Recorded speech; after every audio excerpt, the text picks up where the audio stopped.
Dabar ką tik pastebėjau įdomų dalyką. Iš tikrųjų vakar, per YouTube pasileidau, šiaip neturėdamas ką veikti. Šitas, kaip jis ten yra, tas Sadguru šnekėjo, ta prasme, kuo skiriasi meditacija ir malda. Tai jo mintis buvo tokia, kad vienu žodžiu žmonės yra Dievo idėjos ir jie, kaip pasakyti, per maldą duoda Dievui nurodymus, ką reikėtų daryti. Tai jis taip ir sakė, kad Dievas gali supykti ir, kaip pasakytas, ir panaikintas savo idėją tokią visą ir neliks nieko. Tai ta prasme jis, kaip pasakyti, išgąsdino. O meditacija tai yra, kai tu užtyli ir nebandai nieko Dievui nurodinėti.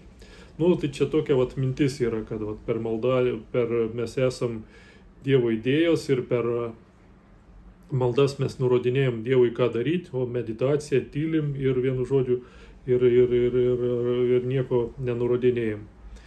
Tai, bet aš norėjau kitą mintis pastebėjau. Iš pradžių klausantis tą, ką sakė Sadguru, atrodė, kad tai yra iš tikrųjų taip.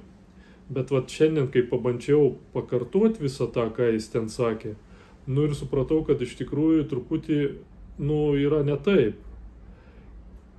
Kad net ir iš tikrųjų pradedant šnekėti, grinai atkartoti, ką jis sakė, pradėjo kirstis tas pats tekstas, kad mano supratimu tas žmogus ir gali paprašyti to Dievo.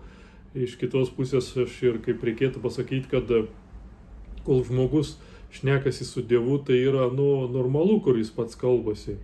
Tai yra, kai jis pats kalbasi, bet gal problema būtų labiau, jeigu Dievas kai pradeda su juo šnekėti, tada jau čia tokia yra, kaip ir pas psichiatrą reikėtų eiti.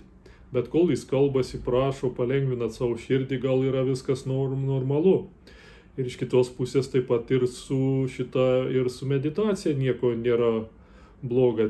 Tik čia taip keistas Sadguru, ar norėjo prieš pastatyti, vienu žodžiu, greičiausiai meditacija prieš maldą, kad kažkuo meditacija yra tobulesnė, geresnė.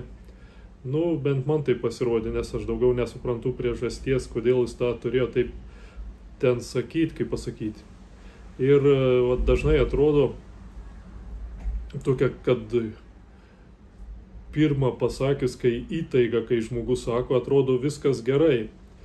Ir šitos mano to dabar kurto laivo pagrindinė mintis ir yra, kad tokia atradau paprastą dalyką, pabandyti ir pakartoti, pasakyti, ką jis sako. Ir tada tu matai, kaip patys tavo žodžiai pradeda kirstis gerklėje, striktai yra gerklėje. Ir tu supranti, kad kažkas negerai su tuo. Nors ir atrodė, kai tas žmogus sakė, kad viskas ten tvarkoja, taip ir yra. Tai čia toks įdomus pastebėjimas.